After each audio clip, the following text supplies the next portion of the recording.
মধ্যে বিভাজ্য যাবে কত?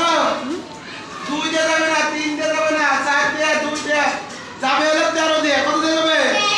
13 করে নামতে যদি পড়ো তাহলে বুঝবা যে সবার মধ্যে 13 3 13 39, 3 13 13 দুগুণ 26, 4 13 52। আর যায় না। দেখো তোমরা ভালো করে খেয়াল করে দেখো, আর যাবে? যাবে রিফাত? আর যাবে? আর কোনটার মধ্যে বিভাজ্য যাবে না। সেই ক্ষেত্রে আমরা এইভাবেই করতে পারি। তাহলে আমাদের উত্তর কি আসছে বলো তো?